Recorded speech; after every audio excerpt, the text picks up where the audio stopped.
জাতির উন্নতি হয়ে যেতে পারে, একটা রাজনীতিবিদের হাতে একটা জাতি ধ্বংস হয়ে যেতে পারে।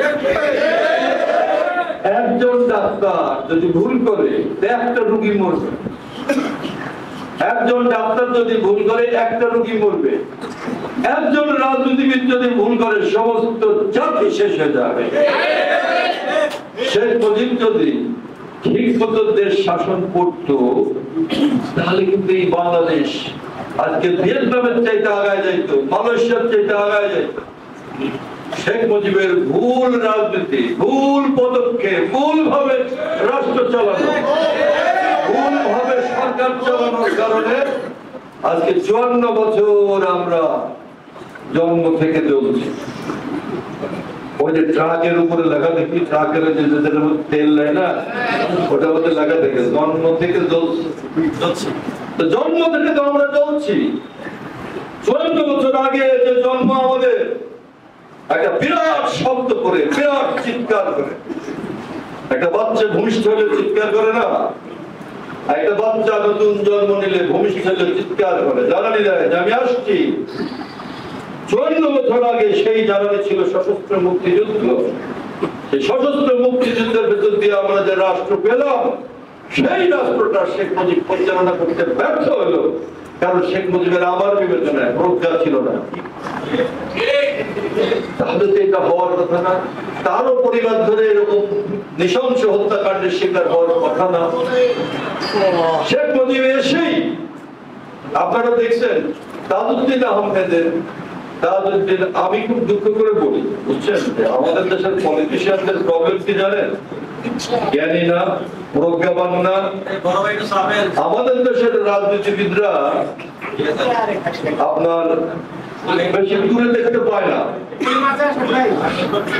আমাদের দেশের রাজনীতিবিদরা ফলে যে আমাদের কষ্ট, পাবলিকের কষ্ট, পলিটিশিয়ানরা প্রজ্ঞাবান না হলে এই জাতি চলে না। বুঝতে পারছেন? শেখ মুজিবুর রহমান যখন যুদ্ধ চলে বাংলাদেশের, উনি কি ছিলেন বলেন তো? রাষ্ট্রপতি ছিলেন। যখন 71 সালে যুদ্ধ চলে তখন শেখ মুজিব ছিলেন বাংলাদেশের রাষ্ট্রপতি। তিনি তো গ্রেপ্তার, ফলে তার জায়গায় সৈয়দ নজরুল ইসলাম ছিল ভারপ্রাপ্ত রাষ্ট্রপতি, সৈয়দ নজরুল ইসলাম। আর প্রধানমন্ত্রী ছিল হচ্ছে তাজউদ্দিন আহমেদ। তাজউদ্দিন আহমেদ ছিলেন প্রধানমন্ত্রী। প্রধানমন্ত্রী, এটা জিনিসটা বুঝতে হবে, সরকারের বেশ কয়েকটা, সরকারের এক পাশে সরকারের বেশ কয়েকটা, সরকারের বেশ কয়েকটা ভাগ আছে। একটা যেমন ধরেন রাষ্ট্রপতি শাসিত সরকার। রাষ্ট্রপতি শাসিত সরকার যেমন আমেরিকায় রাষ্ট্রপতি শাসিত সরকার। আর একটা হচ্ছে প্রধানমন্ত্রী শাসিত সরকার। রাষ্ট্রপতি শাসিত সরকারও দেশের উন্নতি করতে পারে, সেটাও গণতান্ত্রিক রাষ্ট্র হতে পারে। আবার আছে প্রধানমন্ত্রী শাসিত সরকার, সেটাও রাষ্ট্র উন্নয়ন করতে পারে। কয়েক রকম সরকার আছে পৃথিবীতে, বিভিন্ন ধরনের সরকার আছে। আপনি মোটা দাগে যদি বোঝেন তাহলে গণতান্ত্রিক ব্যবস্থা, গণতন্ত্রের আগে কি ছিল? রাজারা দেশ শাসন করতে, এটা আমরা বলতাম রাজতন্ত্র, নাকি? রাজতন্ত্র ছিল, রাজা ছেলে রাজা, রাজারা রাজারা। কিন্তু গণতন্ত্র যখন চালু হয়েছে, গণতান্ত্রিক ব্যবস্থায় রাষ্ট্রপতি শাসিত সরকার আছে, মন্ত্রী পরিষদ শাসিত সরকার, মানে প্রধানমন্ত্রী শাসিত সরকার আছে। ইংরেজিতে বলে পার্লামেন্টারি গভর্নমেন্ট আর প্রেসিডেন্সিয়াল গভর্নমেন্ট। তো যুদ্ধ যখন চলে তখন শেখ মুজিবুর রহমান ছিল হলো রাষ্ট্রপতি। উনি আসলেন, আয়েশা তাজউদ্দিন সাহেবের মেয়ে একটা বই লিখছে, বইটার নাম হচ্ছে তাজউদ্দিন পিতা ও নেতা। কথাগুলো শুনো মেজি, মানে তাজউদ্দিন আহমেদ পিতা ও নেতা একটা বই লিখছে। সেই বইতে বলতেছেন যে শেখ মুজিবুর রহমান 71 সালে 16 ডিসেম্বরে মুক্তির পরে 10ই জানুয়ারিতে উনি বাংলাদেশে আসেন। উনি পাকিস্তানের কারাগার থেকে মুক্তি পেয়ে গেছেন লন্ডনে, লন্ডন থেকে মুক্তি পেয়ে আসছেন দিল্লি, ইন্ডিয়ায়, ওখান থেকে আসছেন বাংলাদেশে 11 তারিখে। তখন প্রধানমন্ত্রী হচ্ছে প্রেসিডেন্সিয়াল সিস্টেম গভর্নমেন্টেও, মানে রাষ্ট্রপতি শাসিত সরকারও একজন প্রধানমন্ত্রী থাকে, কিন্তু রাষ্ট্রপতির পাওয়ার বেশি, একজন প্রধানমন্ত্রী থাকে। কিন্তু ওই তাজউদ্দিন আহমেদ তখন প্রধানমন্ত্রী, শেখ মুজিব রাষ্ট্রপতি। শেখ মুজিব এসে এয়ারপোর্টে নেমে তাজউদ্দিন আহমেদের মেয়ে লিখেছে বই, যে তাজউদ্দিন পিতা ও নেতা, তার মধ্যে লিখছে যে বঙ্গবন্ধু যখন এয়ারপোর্টে আসলেন, এয়ারপোর্টে নামলেন, এয়ারপোর্টে নামার পরে শেখ মুজিব ওই এয়ারপোর্ট থেকে যখন গাড়িতে আসে, এক গাড়িতে তাজউদ্দিনের সঙ্গে, প্রথম তাজউদ্দিনকে এয়ারপোর্ট থেকে নেমেই বলতে, তাজউদ্দিন আমি কিন্তু প্রধানমন্ত্রী হব। 11 তারিখে উনি তো রাষ্ট্রপতি। উনি আসলো, একটা দেশে যুদ্ধ হয়েছে, একটা দেশে মারামারি কাটাকাটি হয়ে দেশ বিভক্ত হয়ে গেছে। উনি তো আসবে, বসবে, ধীর স্থির হবে, শুনবে, সবকিছু শুনে তারপরে একটা ব্যবস্থা নেবে। উনি পরের দিনই এসেই বললো আমি প্রধানমন্ত্রী হব, এবং এইটা বলে 12 তারিখের একদিন পরেই উনি প্রধানমন্ত্রী হলেন। 12 তারিখ। আমার নাম মাথায় ঢোকে না যে উনি শেখ মুজিবের মতো মানুষ, তার প্রেসিডেন্ট কি আর প্রধানমন্ত্রী কি? তখন যদি শেখ মুজিব বলে যে সূর্য পশ্চিম দিক দিয়ে ওঠে, বাঙালি কবে হওয়া পশ্চিম দিক দিয়ে ওঠে, এইরকম। অথচ উনি এসে পরের দিনই বললো যে আমি প্রধানমন্ত্রী হব। আমার কাছে মনে হলো রাষ্ট্র এবং সরকার সম্পর্কে ওনার কোনো ধারণাই ছিল না। আমি সরি বুঝতে, আমার বলতে হচ্ছে রাষ্ট্র এবং সরকার এই সম্পর্কে শেখ মুজিবের আমার বিবেচনায় কোনো ধারণা ছিল না। যদি থাকতো তাহলে উনি এয়ারপোর্ট থেকে নেমেই এসে বলতো না যে আমি প্রধানমন্ত্রী হব। ভালো কথা। এবার একদিন পরে এসে উনি প্রধানমন্ত্রী হলেন। দেশের কি হলো না হলো শোনা নাই, বোঝা নাই, কিনছে না হয়েছে, কিচ্ছু না, উনি প্রধানমন্ত্রী হলেন। ভালো লাগে। বেশ কিছুদিন গেল, এর মধ্যে কয়েকদিন যাওয়ার পরেই আবার শেখ মুজিব বললো যে না, প্রধানমন্ত্রীতে তো কাম হচ্ছে না, আমি আবার প্রেসিডেন্ট হব। উনি আবার প্রেসিডেন্ট, উনি আবার প্রেসিডেন্ট। আরে যন্ত্রণা। উনার তো মাথায় থাকার দরকার যে রাষ্ট্রপতি শাসিত সরকারটা কি আর পার্লামেন্টারি সিস্টেম গভর্নমেন্টটা কি, এটা তো উনার মাথায় থাকার দরকার ছিল।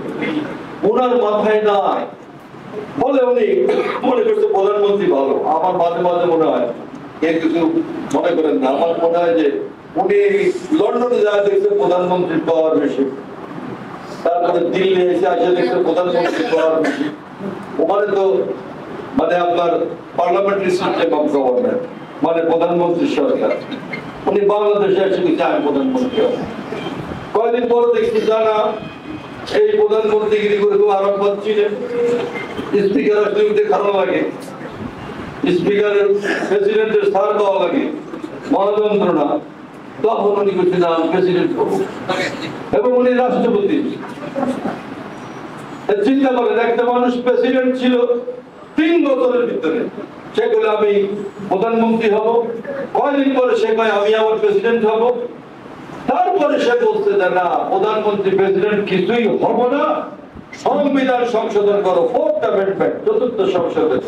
ওরে বললো বাকশাল করে দিলাম, কেউ কোনো পার্টি করতে পারবো না, কেউ কোনো রাজনীতি করতে পারবো না, সংবাদপত্র লিখতে পারবে না, সব বন্ধ, সব ব্যাপারে এক পার্টি করা লাগবে, তার নাম বাকশাল।